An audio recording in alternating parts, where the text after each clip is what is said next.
What is going on, everyone? My name is Jonathan. I'm the host here at the Venue RX podcast. And before we get to today's guest, I wanted to remind you to make sure you're subscribed to our channel and you've got that alert notification turned on. We have so many incredible guests coming on this show, and I don't want you to miss any of them or any of the amazing content that we're going to be releasing here soon. So make sure that you head on over to our profile, click that subscribe button, and follow along with us as we continue to grow this incredible community. All right, for today's episode, we are interviewing planner and business coach Ashley Ebert, and I am so excited to talk to her today. Without further ado, let's get to the show. Uno, dos, tres.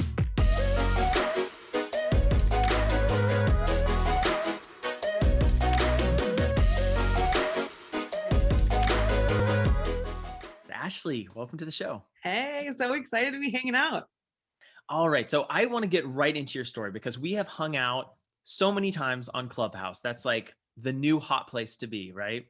And that's where I met you virtually. We kind of started chatting. I was talking to a couple other people in the room, John Garcia, who we're having on the show, and a bunch of other people in the industry. And Clubhouse has been so amazing to be able to connect with other wedding and event industry professionals all across the US. How long have you been on the platform? Oh, it feels like not very long, but a while at the same time. I think like mid-December. Okay. But it was weird because I hopped on, but then not a lot of people were on quite yet. So it was like I wasn't hanging out with any of my friends. So I was like, yeah, I'm not sure if I'm into this app. But then like the wedding industry like flocked to it. And then I was like in all day. So I hang out there all the time now, for sure. I definitely see it as a incredible connection tool. And I think that because it's in such an infancy stage that you get a lot of folks, you get access to a lot of folks on there who you normally wouldn't be able to talk to. So 100%. Mm-hmm. I absolutely love that. But I want to get into your story. So you have a couple of different things you do. As far as I understand, I did a little bit of research. What do you do? Do you want to just kind of launch into? I know there's Yeah. planning, there's coaching. Tell us a little bit about the businesses that you run. All the things. So I have All been the in the things. wedding world for like 11 years, going to be 11 years, which seems nuts. Like I think I really feel like I just graduated college, but I'm like in mid 30s and like have kids. I don't know how like my brain, but I do. It feels like it hasn't been that long when I say that. But I started as a planner. I really didn't have any like talents as far as floral or photography or anything. So I love people. I just adore hanging out. I'm a helper, Enneagram 2. So that's just kind of how I led into planning, and we started the company in Minneapolis. And in about 2 years, we kind of hit market threshold here. There's so much great talent in Minneapolis. Um, and then from there, I kind of had the idea of like, okay, well, what am I going to do next? And luckily, for those of you that kind of know my story, my dad is an entrepreneurial business coach, so he was like, well, what are we going to do to scale? So I always had him kind of alongside me as I built everything. So the intentionality of like, what are we going to do? Are we going to pivot into the corporate sector? Are we going to do another market? For us, it was all about going to another market. We loved weddings. We wanted to stay in weddings. So from there, we expanded into Chicago, which quickly we learned lots of great lessons. The difference between Minneapolis and Chicago are vast. And so, and awesome. And now actually Chicago is our largest location. But it was just different. So it took a year or two of growing pains in that. And then really started to get intentional about duplicating. And now we are actually in 9 markets and we have a team of 40 planners across the country. And it's really my job there is I'm on the leadership team. And I kind of am a high level decision maker there. And honestly, I'm salaried through that work. So is my husband. And I work about 5 hours a week doing that. On a good year, 2020, I worked a bit more just because it was chaos. But I got kind of bored. I like working and I like people. So that's kind of where Dad and I had a conversation about like, hey, what's next now that we've, really proven this model and have a really nice sustainable business? What do you actually want to really do? And my heart is just helping friends in the industry and helping people build strategy and build a team. And he is a leadership coach, as well as he helps like Fortune 500 companies adopt leadership models. So we were sitting around dreaming one day, and having dinner, and I said, we should do something together. I think it would be really fun, and kind of bringing his knowledge over into the wedding world, that outsider's perspective that can really help, I think, the creative industry bring this tangibility to team building. And I think it's going to be an explosive thing for 21, 22, because the problem we had during COVID was cash flow, but the problem we're going to have is time, and we need to make sure that our team and our businesses infrastructures are there. So that's kind of where the Abundance Group came from, and we help coach and train wedding pros how to build sustainable businesses and to scale a team. So I love that work so much, and I get to hang out with Dad virtually right now, which kind of sucks for us, but we get to hang out and just coach and train and help, and it is just such a joy to be involved in the community that way versus we're definitely I'm still in the minutia of events myself. Like, we postponed 200 weddings over last year. So I was definitely part of the chaos of all of that. But I really I think the coaching side, it's really about helping people build a business that they love, that facilitates their lifestyle. They could be at home with their kiddos. Like, for me, that's just the end all be all. So I love it so much. So like I say, they beautifully tie together, but are very different. Kind of those two things. So yeah. And it's kind of a natural extension, it seems like, of the heart that you have to serve people. Initially at first it's your clients, but then it becomes other business owners that you see in the industry that maybe haven't been able to scale the same way you have. I'm curious about that, and I want to dive into that. But before that, so you're in Minneapolis? I am. Yep. Why Minneapolis? My whole family is here. I Okay. think for me, it's funny because my husband wants to move to Texas because he loves warm weather. And I'm like, Yeah. I need the seasons in my life. Like, I'm a Minnesotan through and through. So even though I could work from anywhere, my husband and I talked about it, I'm like, I don't know. I love me some Minnesota. I love the culture of Minnesota. I don't know. Yeah. It's super my favorite. Has COVID impacted the wedding and event community? I know different places all over the US, right? New York, California, all these different places. I was just talking to Cece, right? And she was saying like COVID. They don't have COVID down there. Yeah. Where is COVID in Alabama? All the time. Yeah. Totally. Yeah. We are actually mirroring a little bit of Chicago. Chicago is pretty locked down. I think we look to Chicago for a lot as a major metropolitan. But it's interesting because we don't have necessarily the same density as Chicago.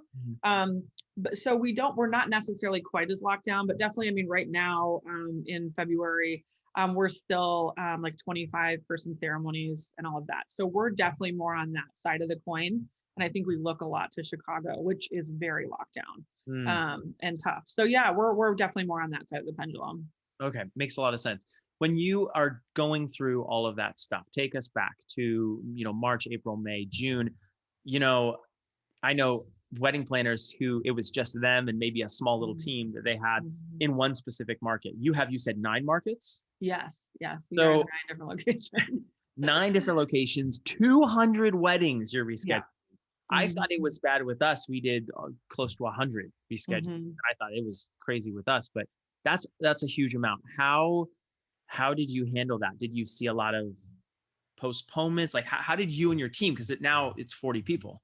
Yeah. My team is the best. Truly. My team is so committed to our couples. They are so bought in. They are there to serve and help. We had to make some pretty tough decisions right away. And it's really tough because you have to kind of set a precedent. When you have a team that large, you have to kind of set policy. This is how we do it on something we didn't know how long it was going to linger. We didn't know a lot of things. So one of the things I said, I think, the world shut down March 15th or whatever it was. The day after, I was like, I want everybody to know I'm committed to never furloughing anybody. You're not losing a salary. You're not any of it. You will not be financially affected by this. And I, almost a year later, I don't think I thought it was going to be this long of a time where we were still in it. So a little bit naively, but I think my team so appreciated that they didn't have to add that layer of worry in their life, so they could just show up for their couples. So the cash, I knew cash flow was going to be a problem for our industry as a whole and for the world, just with everything shutting down. So I, luckily enough, really circled myself with really good I have a really great CPA, CFO, and he used to work on the Hill, so he knew policies and knew how long this funding stuff took and how it was going to roll out. So I almost had kind of an insider's take there. So we were really, and I shared all that. Like I learned from him, asked a question, like literally got on Facebook Lives and like told the wedding community, like, this is what's up, like, be ready. Um, so that was great for us because luckily cash flow hasn't been a big impact for us. That's So huge. then our team could go and just show up and serve, because I think planners, everyone in the industry got hit hard. There's no question. But I think planners uniquely were asked to like double, triple their work, and not even necessarily just like office work and whatever, but like the emotional work. Because when couples are struggling with these postponements, like planners were so close with our couples. So there was like this, we had to play the therapist even more than usual. And, so that, and especially with the pandemic, like we're trying to like navigate in our own life. So, that was challenging. And our team, really honestly, we had a big game night last week, and the leadership team, Lindsay and I were like, we need to do something cool for them because they need to really practice self-care. So we did this really fun self-care bingo where they had to like black out the bingo card and they got like a cash prize. They made it all competitive. It was super fun. Like that way, like we're showing them that needs to be a priority. But I think, it was just tough all the way around. You like you see, you had to make these kind of sweeping policies. And to your point, like we had 9 locations. Texas. There's no COVID in Texas either, apparently. But then, then there's, Chicago, and they're completely locked down. So it's honestly, it's still challenging to navigate all of that. But if we can really prioritize our team's emotional health and make sure that they're doing good, that seems to be one of the things that's really helpful for a large team. I wanted to talk to you about mental health because I know Yeah. that's something that you're excited about, you're passionate about. And I think that definitely sounds like it played a lot of a role in the success that you've had with your team. Before we get to that, though, do you, as you were scaling your team, 40 people now, and are they employees? Are they working with you as affiliates? Just could you clarify that? They're all employees. I have some salaried team members, but my entire team is employees versus contractors. Okay, awesome. Because I know a Yeah, lot of times there's a big debate, especially in totally. California or different places, Mhm. where employment law is a little bit trickier. So Yeah. that makes a lot of sense. When you were starting to scale that up, all of a sudden the business becomes, and in my experience, it becomes less of being a planner and more of Mhm. being a businesswoman, right? Oh, for sure. You're Mhm. running a business, you're managing people, you're managing culture and all of that. What were the first couple of things that you did to kind of get that ball rolling? Because, maybe not your 38th, 39th, 40th employee, but like Mhm. your first, second, and third, like as you're just kind of thinking about expanding locations. This is such a great question, and I have such a cheat answer. I had my dad with me, like truly. I was like, okay, so he would teach. He teaches like Best Buy. He teaches Bell, Marriott, like all these Fortune 500 companies how to have their entire organization adopt leadership models and develop teams. So I just called him and I was like, hey, tell me all the trade secrets. But we did a lot of work in John Maxwell, who's like the #1 authority in leadership in the world. He's actually a founding partner with John. And so we honestly, we did a book study. Like I studied the 21 laws of leadership, the 5 levels. Like, so I understood a foundational um, just like I say, understanding of what leadership really meant, not just this kind of elusive idea of leading people, but like what it was to be a good leader. And I think that was really helpful for me. And I was in my mid 20s. So I had no idea what I was doing. I absolutely failed miserably there. We joked when I first started the bringing on team members, probably about 6-8 months in, dad said, okay, let's one of the great things to do is have your team assess your leadership. Because like we think we're way further along on the train than we actually are, but like people will be honest with us. And this is terribly embarrassing that I'm telling you this, but he had me do it's just like a little assessment, and it ranks you between like level 1 and level 5 leader. And they have like 48 hours to take it, blah blah blah, whatever. Yep, my girls didn't even take it. didn't even take this thing. They didn't even take it seriously because I'm sure they were busy or whatever. So the running joke between dad and I was a level 0 leader. Like I wasn't even on the board yet because I couldn't influence them enough to like help me become a better leader. And so that was honestly, as much as we kind of joked about it, that was a real like moment of like, I need to get honest about what I'm doing and how I'm leading these women. And so forever since then, I became kind of a student of both dad's work and Maxwell's work. And that was really helpful for me to realize that there are fundamental things that great leaders, great bosses, great managers, and honestly, great team members have. And that was been so helpful for me through the years as we built our team. So I find it really cool and very interesting that you work with your dad. Yeah. And If I you feel knew him, you'd like it even more, Jonathan. He is such a goon and I love him so much. I love it. I love it. And maybe I'll have to get him on the podcast here. Oh, he would love it. He would totally love it. But how, has there been at all a struggle, a dynamic there? Because so many people, when they're working with parents or spouses or, Mhm. whatever, there's history that goes into that. He For remembers sure. you when you're, however old. And so there has to be that Mhm. sense of like releasing you of some of maybe those past mistakes and seeing you as this person that you're consistently becoming as a business leader. Have there been struggles working with him? And if so, how have you overcome them? Yeah, I think there's struggles in every partnership, like in our life, like right in like like a marriage relationship or any relationship, but then partnership, there's this other layer of like making money together. So it is difficult. I will tell you, my dad and I are very close. We've been close. We also think very similarly. So like we are on the same page about a lot. We have different talents and different skill sets, but like logically and like rationally we kind of walk the same line of like how we think about things, which has been helpful. But because of my we serve wedding pros, so I'm kind of in the market both in my business, but like all my friends are wedding pros, and then my dad is very outside corporate, like strategy, structure, foundational business principles. So sometimes absolutely there's kind of like, which way do we go on this, because they can be conflicting. So we've been working together probably 4 years now.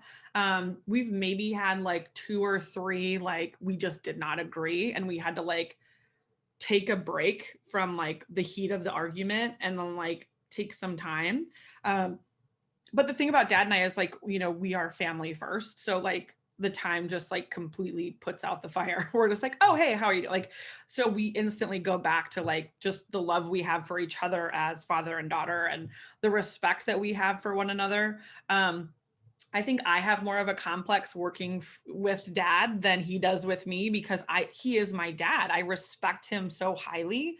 Mhm. So, and I'm also like an achiever. So like I push myself and sometimes my dad's like, no, you need to sit down and stop. Like, it's not like you are my daughter first. Mhm. Like this does not matter to me. Like we need to stop running so fast, which I appreciate, but I want to make him proud. Right. Mhm. So I push like too hard sometimes. And he said to say like, whoa, whoa, whoa. But yeah, that's kind of behind the curtain between dad and I. I mean, if you first of all have to have him, so he's such a goon, just a goofy. His name is Dale, so he jokes like he's this introvert that learned like humor was a way he could connect with people.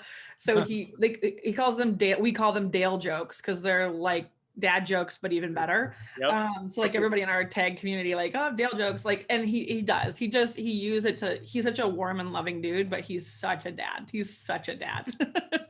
I love that. I love that. That's so cool to hear. I have toyed with this idea of working with my mom.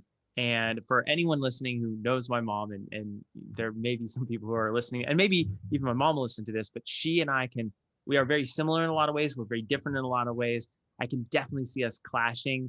And I can definitely see us kind of, like you said, having that possible struggle between, being mother, son, father, daughter, right? Mhm, And kind of mhm. taking that separation and being family first, and not just constantly having this relationship centered around business.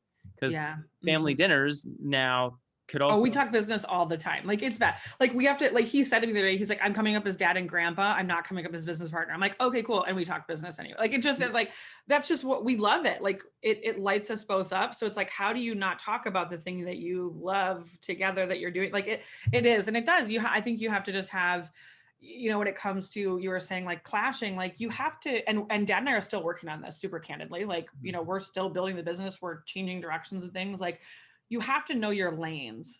You have to know what he does, what I do, right? Like, and this is any partnership, I think, in business. Like you have to know who's responsible for what, and you have to let that person do the thing.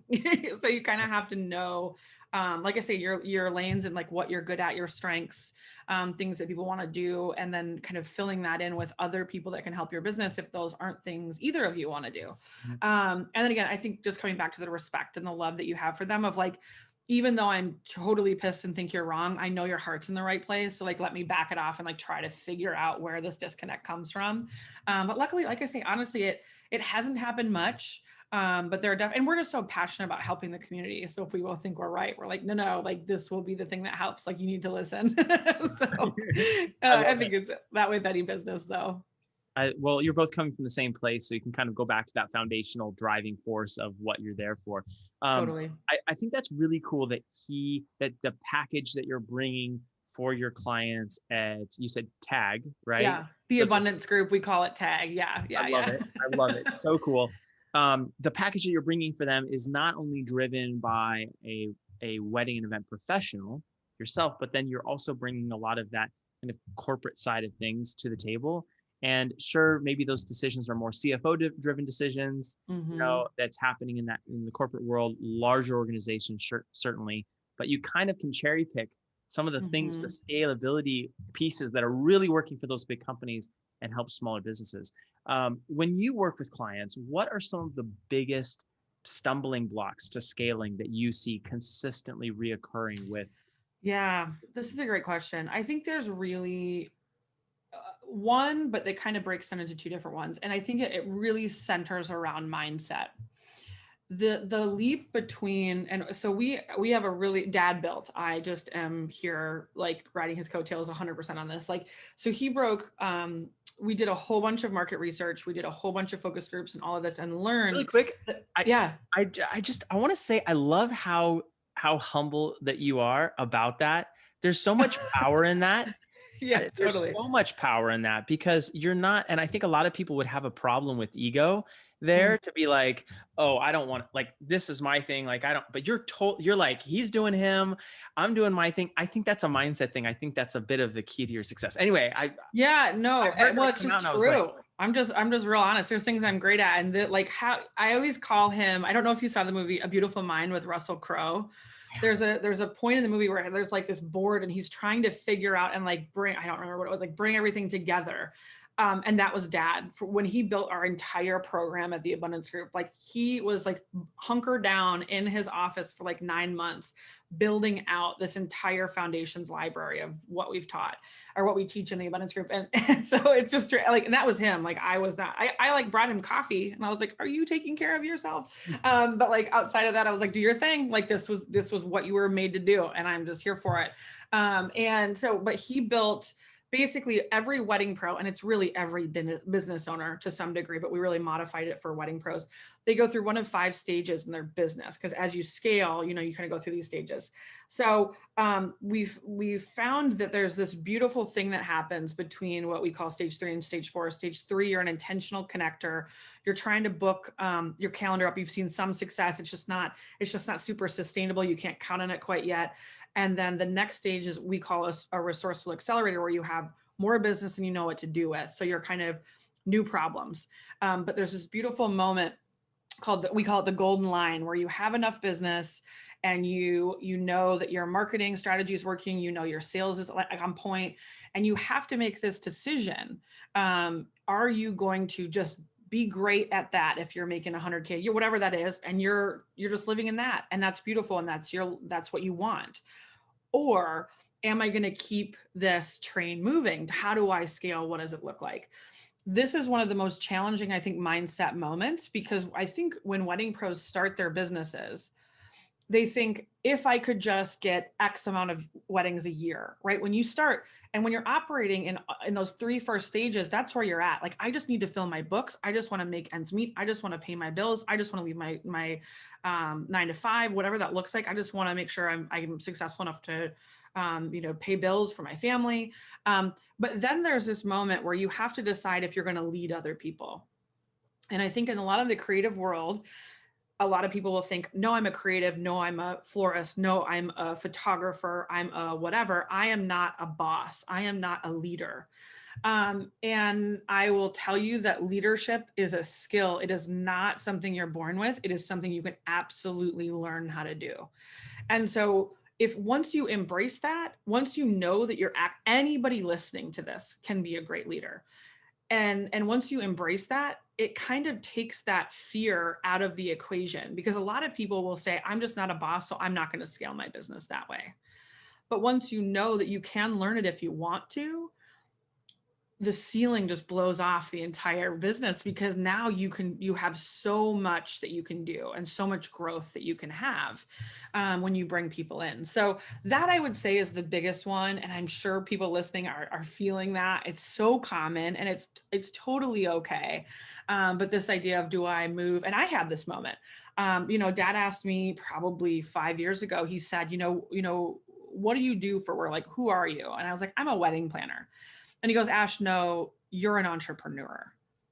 And that just, how I framed that in my head, I went, oh, that is different. I'm not just a person that's executing weddings and doing my craft. I have all of this potential. And so I think that's the biggest hurdle for a lot of people, is to kind of step into that and go, okay, I can. Like, people just think like you're an introvert or you're extrovert, you're a good leader or you're not. And it couldn't be further from the truth. And that's, like I say, that's what Dad and I are super passionate about teaching and talking about with our community.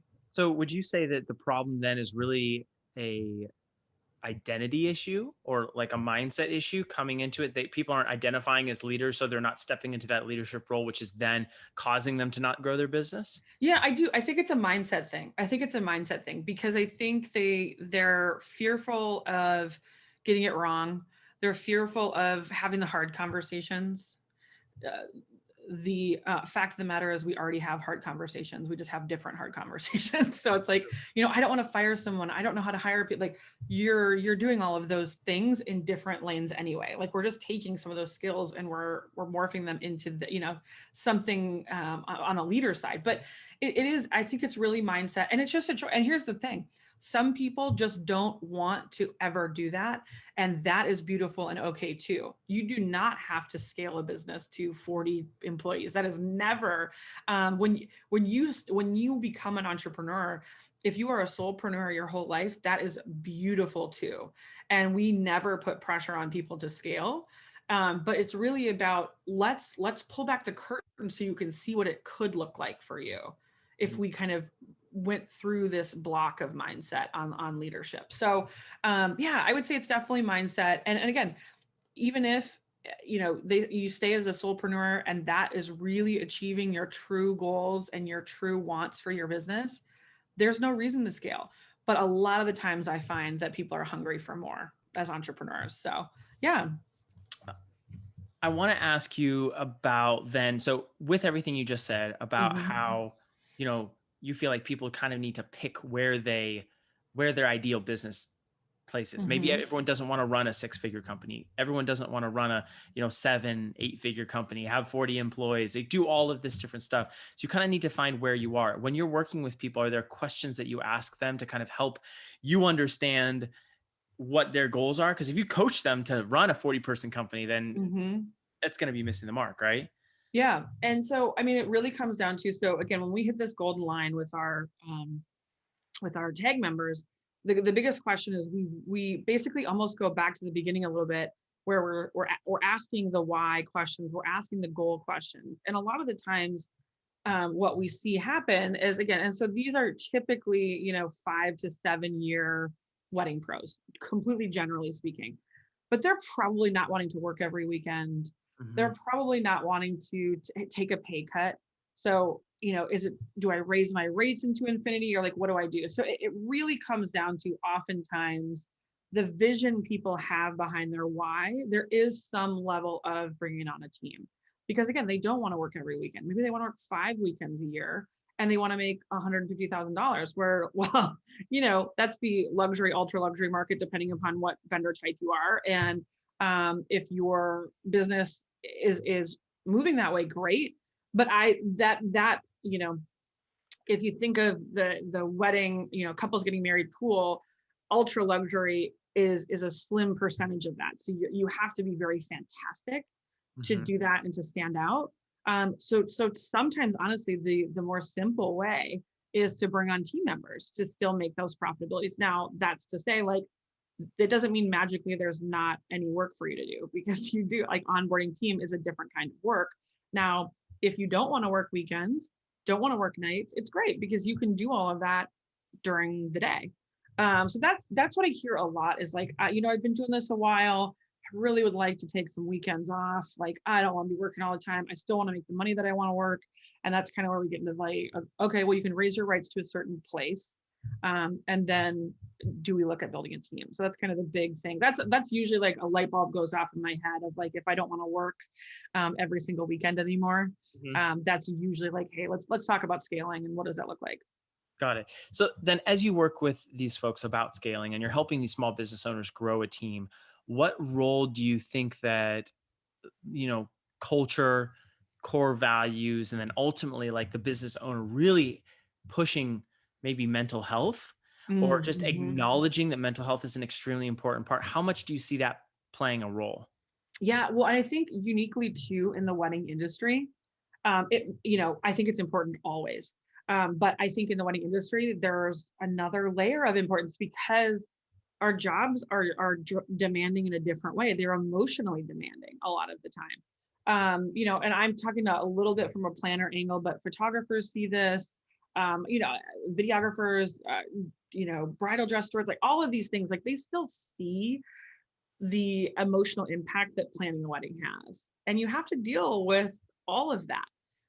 So I think uniquely the wedding world, it's even more important. But I also think, for my organization, for example, we run fast. We run very fast. We grow quickly. We say yes to a lot of things. Like we are just running a lot of the time. And we need to be careful of burnout. We have to be careful of that feeling. And especially if you're in a hyper emotional industry and you're running really fast, that can really set yourself up for needing to make sure that and everybody has different levels of burnout. They have different capacities. That's really important to learn. Like, what's your capacity? We have some people on our staff that like a 40-hour work week, and that is it. We have other girls on our work week that are like cool at 90 and that they're loving life. It's just totally different. So I think for everybody in the industry, just knowing that we have just a more emotional industry, we tend to have to run pretty darn quickly because we're always prospecting. We're always like literally at events. We're in sales mode. We're dealing with COVID, like all of the things. And so I think that self-care is just, and knowing your limits is so important because it allows you to actually be a better business owner when you have that, balance isn't the best word, but you have that awareness in your life. Is there a point that there is too much self-care? Ooh, that's a good question. I would think if you aren't achieving goals because you're not like doing the work, like here's the thing too, like we all know being a business owner takes work. If you're working 15 hours a week and you're not seeing your goals and you're wondering why, it might be that you're in a season of having to invest more time in it.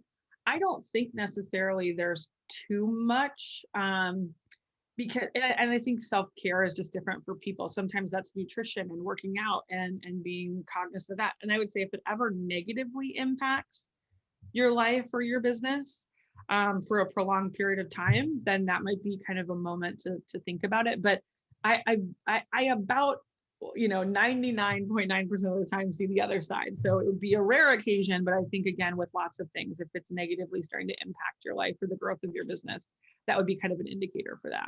That makes a lot of sense. I it's funny you're talking about the different types of people that you work with, and from my experience, limited certainly to the Southern California area here, we run a staffing company, right? So we Mm-hmm. actually end up working with planners and florists and venues and caterers and all these different things, and we're kind of seeing it from a very behind the scenes Mm-hmm. standpoint. Mm-hmm. And I have definitely seen this industry. It seems, at least, there's a lot more solopreneurs. There's a lot more Mm-hmm. mom and pop shops, right? Totally.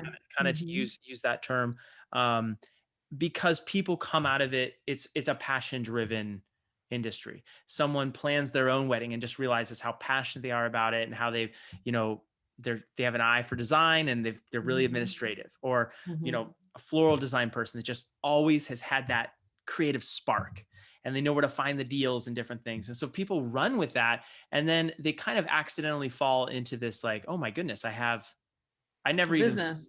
yeah, I never even thought, this is the thing. This is less of a Yeah. hobby. This is like a Yeah. bit like, we just made $100,000 a year. Like, what's Yeah. happening? Yeah. So do you feel like you see a lot of people like that in your market as well? Yeah, there's definitely a lot of solopreneurs that yeah, I think like photography, that I think about that a lot. Mhm. The whole I bought a camera, people ask me to take pictures, and then 4 years later, like, what, where am I at? And I think the difference there, a lot of the times is there just isn't strategy built in. Strategy isn't complicated. I think a lot of people hear the word, or they hear like metric tracking or KPIs, and they're like, oh my gosh, that seems like so much work. That's And not really, me. it's not. It's really not. I mean, like, Yep. once you know the principles of it, it doesn't take long to learn, and then you just implement. It's not difficult. But it feels like, I think, a little bit like it takes the fun out of it, or it takes like the creativity out of it. I was listening to a clubhouse room about like profitability in business, and how it's like the death of creativity and like real raw craft, working on your craft. I disagreed. Like I kind of said, like, hey, here's my, I hopped on stage, and a good friend of mine was running it, and I was like, I think that you can have both. I think you can. It doesn't have to be this huge piece of your work to have a foundational structure and a strategy in place. I think if more businesses did that, and really, again, track their metrics, they knew some of these numbers. And again, it doesn't it we practice it, you kind of do an audit or an onboard of it, and then it's quarterly that you're checking it. It's not that much. It doesn't have to be that big of a deal. But I think if more businesses did that, they would have some more opportunities. And I think entrepreneurship is all about opportunity, and try to create as much opportunity for yourself as you can, because then you get to pick what Yep. you want to do. That's beautiful. So I am such an advocate, and honestly, it's why Dad and I do what we do at the Abundance Group. It's like, we want people to have that foundation, so they just have the choice. Because I hate when businesses get to that burnout. They don't know what to do. They don't feel like they have any choices left. It's either like close up shop, or like my mental health goes to the wayside, and that's not something that they want. So we just think that that's really, and it definitely is, I think, something we see a lot as solopreneurs. But I think if it was more approachable, which is what we try to do, make all of this really boring strategy stuff approachable. Totally. But yeah, we think we'd see more opportunity for those businesses. And that's probably a wonderful reason to hire a coach or work with a Mhm. team like yours, because there is that level of accountability. There's the community. There's a lot that comes with that, that allows Mhm. you, for a comparatively low price. I mean, I don't know what you charge for your clients, but Mhm. whatever the price is, it's almost like the money that it's going to save you, the time that it's going to save you, the Mhm. community that's going to put you into and allow you to not feel like you're constantly swimming upstream. I think Oh, it. 100%. And that's actually a big reason why Dad and I, our rates hourly, like when you get us, is high. Mhm. It's not something that we spend a lot of time doing. He loves to do a lot more than I do, so his calendar's usually full, but he does it more than I do. But that's why we created the membership. So it's less than $100 a month, but you get access to all of our coaches. You get access to our entire library, which is like 50 hours of training. It's like Entrepreneur University. It's like an MBA in business strategy, but it's approachable. He built out 40 different tools that you can use that have actual formulaic roll-ups that are automatically happening for you. A lot of people are familiar with like Traction and Gino Wickman's EOS stuff. Um, Dad, basically what we have is a completely different version of that, but it's actually more sophisticated than stuff that they have. Okay. So it's a lot, and we break it down into bite-sized pieces. And it really, I mean, you could absolutely run an 8-figure business through what we've built out. Now that's not a goal for a lot of wedding pros. So like, that they don't necessarily use the membership to all of its capacity, but we really wanted to have structural, foundational principles of business, super affordable and accessible. And like I say, it's under $100 a month. You get actual access to our team, to us on group coaching. But it's just a phenomenal way to like really implement, again, these strategies that aren't difficult. Once you kind of know them, you're like, oh, I think I always think about it like Facebook ads seem super overwhelming to people. Ours is like the tiniest of our, like, it's like a tenth of the time that you would have to invest in Facebook ads just to like get knowledgeable enough. And then it's just like I say, it's quarterly, like you're doing this. So, but that is definitely our passion, because we just want wedding pros to have opportunity because of what strategy can do for your business. And then you just have choices. And it's a really great thing. Well, in entrepreneurship, like you said, it's about freedom, and it's about, having, like, you get into entrepreneurship to have choice, like you said. And I think Absolutely. especially now with COVID, with everything that's happened, you know, understanding where your business is at, understanding some of these strategic elements will either enable you to rebuild, Mhm. if you're rebuilding, or to fortify and strengthen a little bit as we kind of look towards an uncertain future. Um, I want to I want to come back to that, but before we do, I want to get to the segment of the show, the Yeah. OMG segment of the show. Yeah. So this is an oh my gosh moment. This is a moment that maybe something that you saw at a wedding or event that you planned, something that you've helped coach your clients through, maybe. Yeah, I totally. think it was just like, oh Yeah. my goodness. Yeah. So, I have two stories. I'm going to tell one that I think is the funniest, because I was not part of it, but I was like a part of the play by play. So it was must have been 2019. And Lindsay, my managing director at Simply Elegant, and I are very close. And we have our, like, you guys would die to see our text chain. It's mostly like memes and of Robert Downey Jr. But like it just like we're always connecting to each other. nice. And she was at this wedding. She's from Chicago, but she was in Texas. And she was at this wedding, and it was like 1 a.m. and I'm awake, and she's texting me, and she's like, what is happening right now? And she's giving me the play by play, basically this entire huge brawl, like not even on the property. So like they left the wedding, and of course everyone's drinking. Um, they were in the parking lot, like area of the venue, but it got so bad that one of the drunk guys, like, and it wasn't like he didn't get hit, but like fell into a metal post and like was profusely bleeding. And she's in the middle of nowhere in Texas, like, what is happening? And so luckily she had called the police like before this happened. So it took them like 20 minutes to get there. And so she just was like kind of corral. And she's like, I mean, like Lindsay can get some stuff done, but like she's not going to take on some 6'4" guys.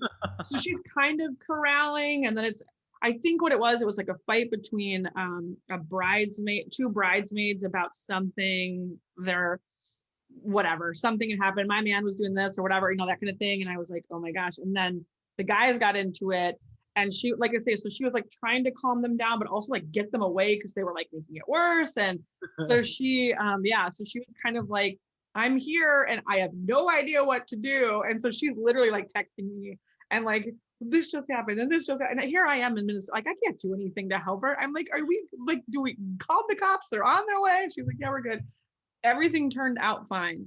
But it was like one of those things where I was sweating when she was just texting me back. I was like, what is happening? I can't imagine. She was just like, what is going on? So that I would say is the best one. And again, with a good ending that ended well. But yeah. Oh my God, for sure. That's hilarious. That's hilarious. Yeah, I feel like when you mix alcohol and different sides of the family, I always think it's amazing. Weddings are those things that like you could have sides of the family that haven't seen each other in forever. Mm-hmm. And then you all get everyone thrown together with past history and just emotions and little Jack Daniels, like just never. Yep. Just never, yeah. And that's definitely part. We've for sure broken up multiple fights. Cops have been called. I mean, like I say, we do hundreds of events a year, so it's just kind of a numbers game. Mm-hmm. That is so rare, luckily for us. But my girls, we had my stepdad's a firefighter. So we have a training, and part of our training program, it's like a 3-hour training where it is, they learn the 11 kind of things that can happen at events.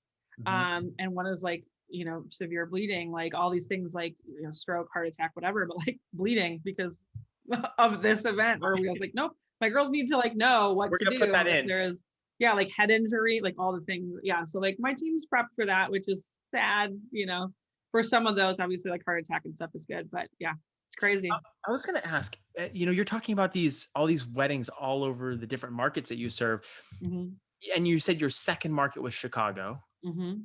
Was it, how far away, how far apart? Like 6-hour drive. It's like a Okay. 6-hour drive, like 45-minute plane ride, not far. So was it kind of a scary moment for you to get it, like, because 6 hours is, I mean, it's drivable, but it's not like, Hmm. you have a wedding that someone didn't show up to or something, and then you have to Right. like, be there. Yeah. No, so it was so funny, Jonathan, because I was 26 or something when we expanded. I don't remember how old I was, mid late 20s. My logic behind the move to Chicago was I could just hop on a plane if I needed to. And I'm not sure if you're aware, but like planes fly everywhere. So like that's not a very good strategy for like why we're expanding. So I was joking with my dad. I was like, that was really dumb. Like, well, of course you can hop on a plane in 2 hours and be pretty much anywhere. That doesn't probably not the best idea. So, and I've never had to do it. I've never had to do it once. We had an incident in 2019 where Lindsay, she actually ended up in the hospital. She is okay, and very thankful for that. But she was in the hospital. It was the only Thanksgiving Day wedding we have ever done in the history of Simply Elegant. And she was in the hospital the day before, and she's like, I can't do this wedding. I was like, how am I going to find someone on Thanksgiving Day? But luckily we did. We have a great network of other planners in Chicago, and someone stepped in and was phenomenal. But yeah, the day of the wedding, like, how am I going to find someone? And Lindsay's my managing director, and she's high because she's in the painkillers in the hospital. And I'm like, I don't know what's happening. I don't know the market. But when you have good people, we made it work, and the client was very happy and very sympathetic for Linz. But yeah, I mean, you just have a good network, and that's like the only, and this was just, like I say, just a year or two ago. But that's the only time we've had like a panic moment of like, how do I staff that event? But otherwise, like I said at the top of the show, like my team is just the best team. They're so committed. They're in. I don't even remember outside of that if we've ever had a planner like within a month of the wedding that didn't end up executing. Maybe there was kind of some extenuating circumstances, but like no one's ever just not shown up to the wedding or anything. Never has happened. Incredible. That's incredible. Yeah. I think that's a testament to your culture, the training that you put them through, like all of that. I think that's incredible. So do you just hire locally, or are you sending teams out, kind of people that and you've already developed a relationship with? We do all the things. So like we have boots on the ground in all of our locations, but every once in a while, like if we need second assist, sometimes we'll fly in second assists from other locations, because like it's kind of a perk for my girls. Like if they want to go travel, like sure, like I want to make that happen for you. A lot of my planners, like if there's like certain venues they would die to do a wedding at and that's not local, like we'll definitely make that happen. So we also fly. Like a lot of my girls have done planning in almost all of our locations because they just think that's a fun perk of the job. Then yeah, I absolutely want to provide that. It costs the company more, obviously, but we just build that into our profit margins, and we want to allow that as a fun perk. So absolutely, a lot of them, I would say like 90% of the weddings that are executed are from local planners, probably more than that even. But it is a perk. It's a perk they like, so we're happy to facilitate. I love that. I love that. Yeah. Well, Ashley, thank you so much for coming on the show. I've had so much fun getting to know a little bit more about you and your dad and these multiple incredible companies that you have made. And it really sounds like you're doing so much to really impact our community, the wedding and event industry. And that's also what we're here at Venue RX all about. So I really appreciate you coming on and sharing your story. And where can people find you? If they're looking to either join this amazing, Jonathan, they can find me on Clubhouse. I'm just kidding. I know you gotta say, but I mean, if they're on Android, they're out of luck, right? It's true. I also I hang out in our DMs on Instagram all the time. So I send a lot of voice messages. I just love connecting with people real and raw, so on Instagram, we're just the abundance group. And then on Clubhouse, if you are an iPhone user, it's just Ashley Ebert. And that's, I think, the two best ways to, and for me, like we have a Facebook group and that's great. And I love that. But I think, especially when we're getting introduced to new people in our community, like I love to tell me about your business. Where are you at? Like, what resources do I have at my disposal just to give to you to help you with where you're at right now? So we love to do that. And like I say, Instagram DMs or on Clubhouse are two great ways to do that. And if people do want to join your community, is there an application process? Are there certain times that you can enroll? Yeah, we're closed right now. So it kind of depends on when we open and how many members we onboard, because we want to make sure that we're onboarding them to all of it's a very robust membership. So we want to make sure they know all of the different features of it and all the different benefits they get. So we're closed right now because we're still actually onboarding from our last enrollment and making sure getting those businesses settled. So it's really kind of dependent on that. But we're doing a really cool beta program. I'm actually closing applications out on Friday because we were going to do 15 people through this beta program. We doubled it and opened it up to 30, and we have 4 spots left. But the really cool thing we're building with this is, so there's the membership that we have, but we're also going to build a kind of a mini mastermind. It's like a 12-week program where you build your team infrastructure. You get all your questions answered from a lawyer, CPA. We work on leadership skills. So it's 12 weeks and you're running with your team. Then you have your hiring process built out, what your training is going to look like, your SOPs, all of that we do together. So we're actually in the beta of building that. So I'm sure we'll offer that later this summer, and we'll do that. It'll be a small group, but it'll be an incredible way to supercharge to get all of that tight, figured out, and then you can just run full speed ahead. But yeah, I mean, connecting with us, anytime anybody's listening to this, we'll know what programs we have available. If connecting with us on Instagram, it's a great way to do that. Cool. Amazing. Ashley, thank you so much. I appreciate you coming on the show. Yeah, thanks so much, Jonathan. So awesome to be here.